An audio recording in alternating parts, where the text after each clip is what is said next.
أعوذ بالله من الشيطان الرجيم. بسم الله الرحمن الرحيم. ولو ترى إذ المجرمون ناكسوا رؤوسهم عند ربهم ربنا أبصرنا وسمعنا فارجعنا نعمل صالحا إنا موقنون. ولو شئنا لآتينا كل نفس هداها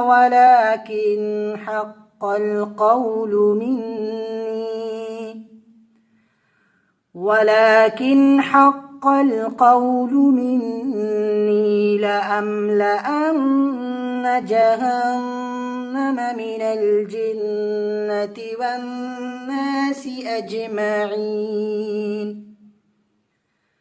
فذوقوا بما نسيتم لقاء يومكم هذا إنا نسيناكم وذوقوا عذاب الخلد بما كنتم تعملون.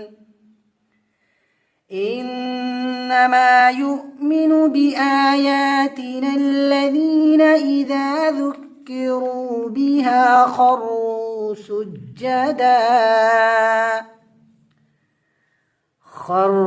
سجدا وسبحوا بحمد ربهم وهم لا يستكبرون.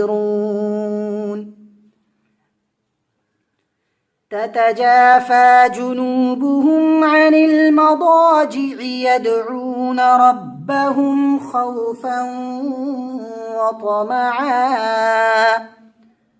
ومما رزقناهم ينفقون. فلا تعلم نفس ما أخفي لهم من قرة أعين جزاء بما كانوا يعملون. أفمن كان مؤمنا كمن كان فاسقا لا يستوون.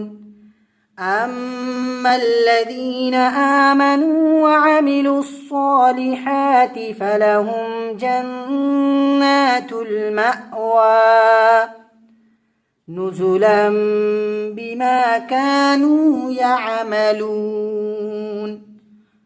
وأما الذين فسقوا فمأواهم النار كلما أرادوا أن يخرجوا منها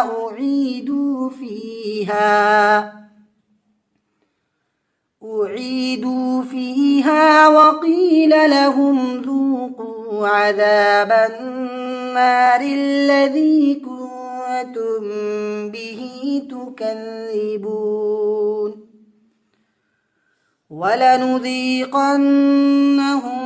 من العذاب الأدنى دون العذاب الأكبر لعلهم يرجعون.